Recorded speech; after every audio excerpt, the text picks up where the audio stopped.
જય હિન્દ દોસ્તો, welcome to વેબકૂફ. વેબકૂફમાં બધાનું સ્વાગત છે.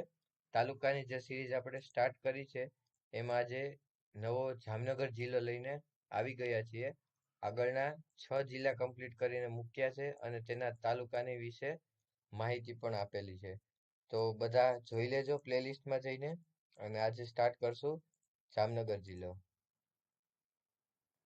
જામનગર જિલ્લાના ક્વેશ્ચન આવેલા છે એ પણ અહીંયા કવર કરાવેલા છે.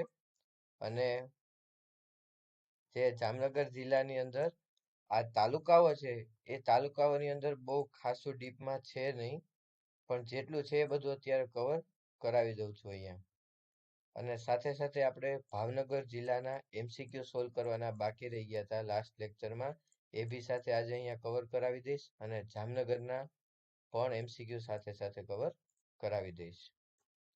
બીજું એક એ કહેવાનું હતું કે ભાઈ પંચાયત અધિનિયમ ની જે બુકની બધા રાહ જોઈ રહ્યા છો એ બુકનું કામ ચાલુ થઈ ગયું છે.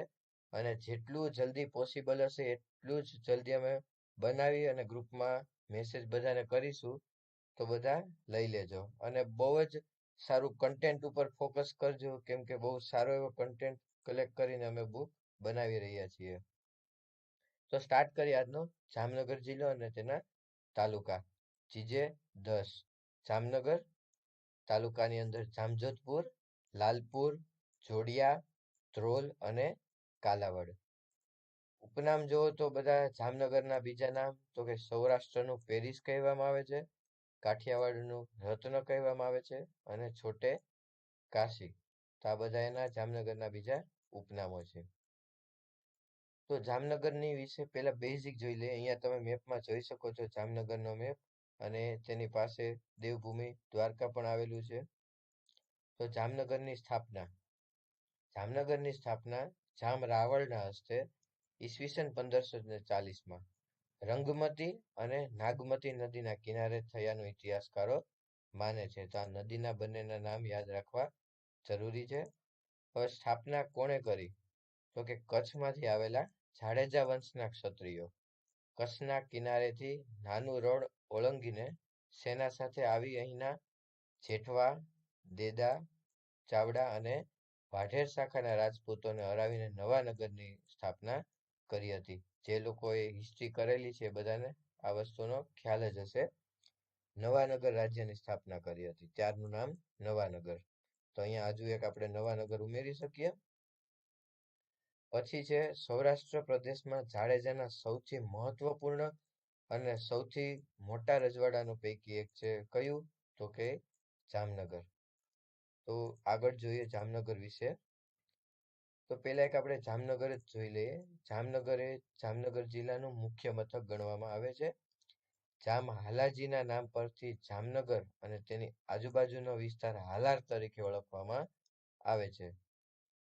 પછી જામ રણજીતસિંહની યાદમાં ક્રિકેટ ક્ષેત્રમાં રણજી ટ્રોફી રમાય છે. તો આ જામનગરની બેઝિક બધી ડિટેલ હતી.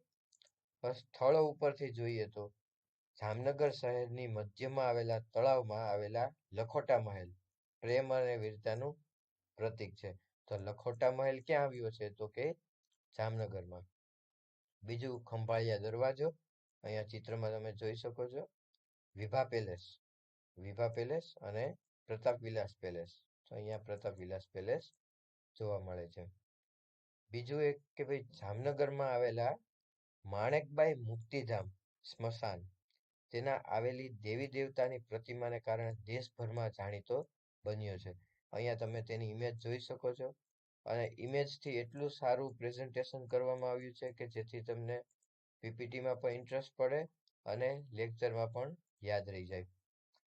માણેકબાઈ મુક્તિધામ જે છે જામનગરની અંદર એ ગુજરાતનું પ્રથમ ઇલેક્ટ્રોનિક સ્મશાન ગણવામાં આવે છે. અને આ ક્વેશ્ચન પણ પૂછાયેલો છે એક્ઝામની અંદર, બરાબર? તો આ વસ્તુ યાદ રાખવાની.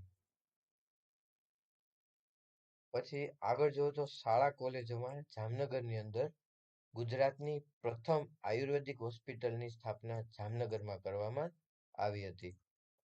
પછી જામનગરમાં આયુર્વેદિક હોસ્પિટલ, આયુર્વેદિક યુનિવર્સિટીની સ્થાપના 1967માં થઈ હતી, બરાબર? તો આ હોસ્પિટલની સ્થાપના પણ જામનગરમાં થઈ હતી. અને જે આયુર્વેદિક યુનિવર્સિટી છે એની સ્થાપના પણ 1967માં કરવામાં આવી હતી. પછી આયુર્વેદાચાર્ય ઝંડુ ભટજી એ સ્થાપેલી ઝંડુ ફાર્મસી છે. બધાને ખબર હશે પેલી ફાકીને બધી ઝંડુની આવે છે એ ફાર્મસી ક્યાં છે? સ્થાપનાકાર કોણ છે? ઝંડુ ભટજી, જામનગર ખાતે. બરાબર. પછી છે ગુલાબ કુંવરબા આયુર્વેદિક કોલેજ.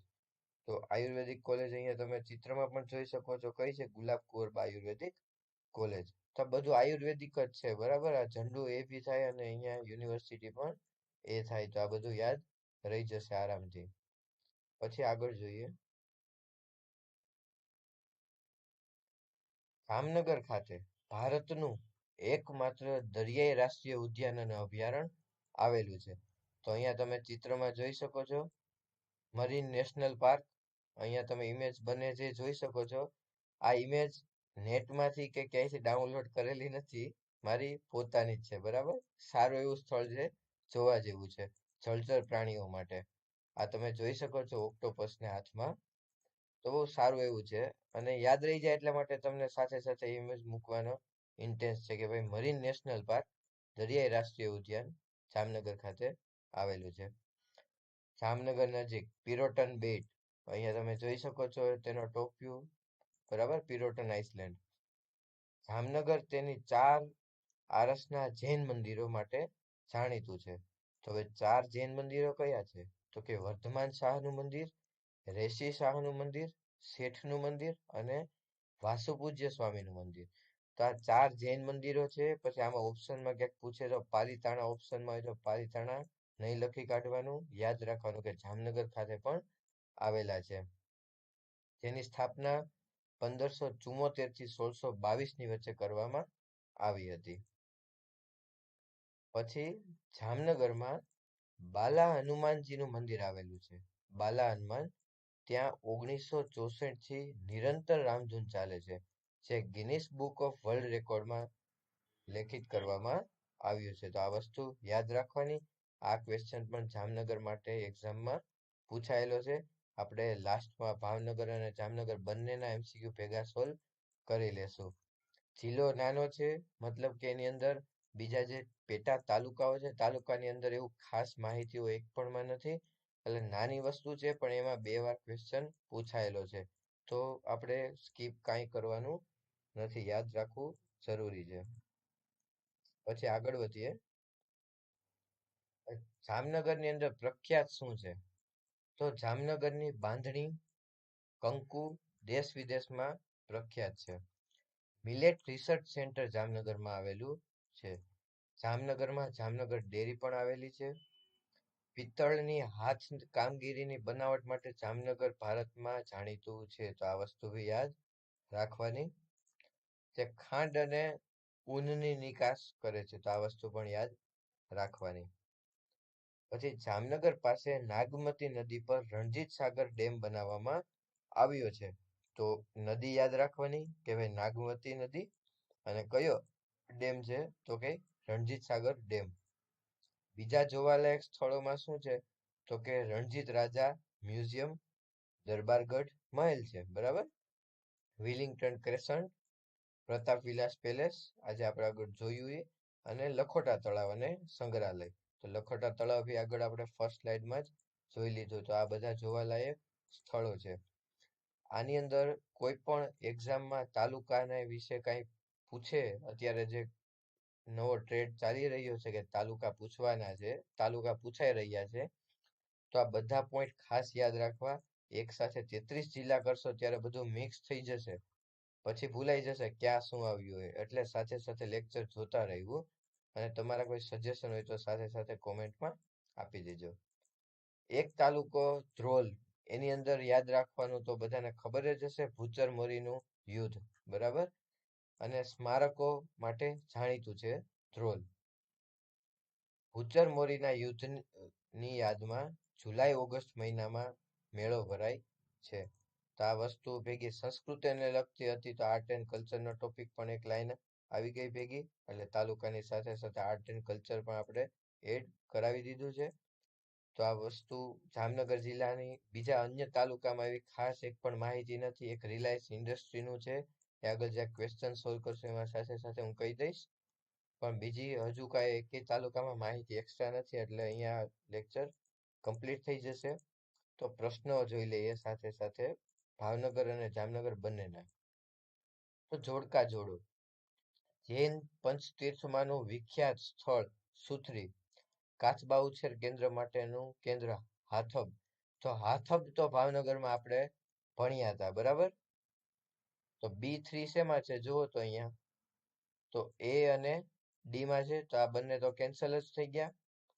પછી અહીંયા ગોંડલ આપ્યું છે, જો નવલખા દરબારગઢ માટે જાણીતું. ગોંડલ તો રાજકોટમાં જ આવે. તો C4 શેમાં છે, તો C4 એમાં જ છે, તો આન્સર એ જ આવશે. આ કેન્સલ થઈ ગયું. આવી રીતે સોલ્વ કરવાના. પણ સાથે સાથે બીજું સુથરી અને વિશાળ થર્મલ પાવર સ્ટેશન પણ ક્યાં આવેલું છે, તુવારણની અંદર, બરાબર. તો D1. તો આ વસ્તુ બધાએ યાદ રાખવાની. આપણે જ્યારે જિલ્લા કરશું ત્યારે તમને આ કરાવી જ દઈશ. આપણે કચ્છ અને ભાવનગર કરેલા છે, તો એ બંનેનો તમને ખ્યાલ હોવો જોઈએ, બરાબર. પછી central salt and marine chemical research centre ક્યાં આવેલું છે ઇન્સ્ટિટ્યૂટ? લાસ્ટ ટાઈમ મેં તમને કીધું હતું CSM CRI. Yes, CSM CRI તમને કહ્યું હતું લેક્ચરમાં. તો એ લેક્ચર શેનો હતો? ભાવનગરનો હતો. તો આન્સર શું આવશે? Answer C. મેં તમને ત્રણેય ઓપ્શન કીધા હતા: મીઠા સંશોધન કેન્દ્ર, central salt and marine research centre અને CSM CRI. તો આન્સર શું આવે છે? ભાવનગર, સી. ભાવનગર પાસે આવેલ અલંગ શા માટે જાણીતું છે? તો બધાને ખબર જ હશે. Evergreen question, ship breaking yard. ગુજરાતનું સૌપ્રથમ વીજળીથી ચાલતું સ્મશાન કયા શહેરમાં સ્થપાયેલું છે? 2017 નો ક્વેશ્ચન છે આ, બરાબર. તો અત્યારે જ મેં તમને શીખવાડ્યું કે પ્રથમ ઇલેક્ટ્રિક સ્મશાન ક્યાં છે? જામનગરમાં. તો આન્સર શું આવે? આન્સર સી આવશે. પછી કાળિયાર માટેનું રાષ્ટ્રીય પાર્ક કયા જિલ્લામાં આવેલું છે? અહીંયા જિલ્લો પૂછ્યો છે ભાવનગર, બરાબર. તો આપણે PPT કરાવી તમને આના પહેલાના લેક્ચરમાં, સોરી વિડીયો લેક્ચરમાં. તો ત્યાં તાલુકા વાઇઝ પૂછ્યું હતું. હવે નવા સિનારીઓ પ્રમાણે તાલુકા પૂછે છે ને, તો તાલુકા યાદ રાખવાના બધાના. ગુજરાતના લોકપ્રિય સંત મોરારી બાપુનો આશ્રમ તલગાજરડા ખાતે આવેલું છે. આ ગામ ગુજરાતના કયા જિલ્લામાં આવેલું છે? તો ભાવનગર જિલ્લામાં. નીલમબાગ પેલેસ કયા શહેરમાં આવેલો છે? તો પેલેસ અત્યારે યાદ હશે, શું કામ? તો કે 5 જ જિલ્લા આપણે કરેલા છે, તો નીલમબાગ પેલેસ ભાવનગરમાં જ હતો. પણ જ્યારે 33 જિલ્લા કરેલા હોય ત્યારે ઓપ્શનમાં ગૂંચવાશો, જામનગર આવે, બરોડા આવે કે ભાવનગર આવે. તો એ વસ્તુ યાદ રાખવાની કે ભાવનગર આવે છે. કયા જિલ્લામાં કાળા હરણનું અભયારણ્ય આવેલું છે? વેળાવદર, બરાબર. વેળાવદર અભયારણ્ય ક્યાં આવેલું છે? ભાવનગરની અંદર. અહીંયા તમે જો ક્વેશ્ચન આગળ પણ પૂછાયેલો છે, તો યાદ રાખવાનું. નરસિંહ મહેતાને પૂજા કરી હોય તેવું ગોપનાથ સ્થળ ક્યાં આવેલું છે? તો તળાજા, જુનાગઢ ને ભાવનગર રાખીએ એટલે બધા કન્ફ્યુઝ થઈ જાય, બરાબર. આ અહીંયા સૌરાષ્ટ્રના હોય તો એ બધાને ખબર હોય, બાકીનાને, કેમ કે તળાજા એ જન્મભૂમિ છે નરસિંહ મહેતાની, જુનાગઢ એની કર્મભૂમિ છે, અને પૂજા કરીને ગોપનાથ સ્થળ બનાવ્યું છે ભાવનગરમાં. તો આ વસ્તુ યાદ રાખવાની. રિલાયન્સ ઓઇલ રિફાઇનરીનું કેન્દ્ર મોટી ખાવડી કયા જિલ્લામાં આવેલું છે? તો ક્યાં? જામનગરમાં. 1964 થી સતત રામધૂન ચાલતી હોય તેવું બાલ હનુમાન મંદિર ક્યાં આવેલું છે? જામનગરમાં. અત્યારે જ હમણાં તમને કહ્યું. એકમાત્ર લોક ગેટ ધરાવતું બંદર ક્યાં આવેલું છે? 2 ક્વાર્ટર ધરાવતું બંદર પણ પૂછ્યું હતું, લોક ગેટ ધરાવતું પણ બંદર પૂછ્યું હતું. 5 જિલ્લા છે એટલે યાદ હશે, 33 જિલ્લા હશે ત્યારે કન્ફ્યુઝન થશે, બરાબર. તો અહીંયા શું આવે? ભાવનગર. સૌરાષ્ટ્રનું પેરિસ કયું છે? બરાબર, સૌરાષ્ટ્રનું પેરિસ કયું છે? જામનગર. આજના લેક્ચરની ફર્સ્ટ સ્લાઇડમાં તમને સમજાવ્યું છે. તો આ બધા ભાવનગર અને જામનગર 2 જિલ્લાના ક્વેશ્ચન થઈ ગયા. જો તમે જોઈ શકો છો 12 થી 13 ક્વેશ્ચન છે, બરાબર. તો એ જોવા જરૂરી છે. ખાસ જેટલા કવર થાય એટલું આપણે અહીંયા કરાવી દઈશું. અને જો તમારા કાંઈ સજેશન હોય તો કોમેન્ટ બોક્સમાં આપજો. આવી જ રીતે આપણે વહેલી તકે જેટલા જિલ્લાઓ કવર થશે એટલા જિલ્લાઓ કમ્પ્લીટ કરાવીને તમને જિલ્લાની આખી સિરીઝ કમ્પ્લીટ કરાવી દઈશું. વેબકૂફને સપોર્ટ કરતા રહો અને શેર કરતા રહો, અને રિવ્યુ કોમેન્ટ સેક્શનમાં આપજો. આભાર, ધન્યવાદ, જય હિન્દ.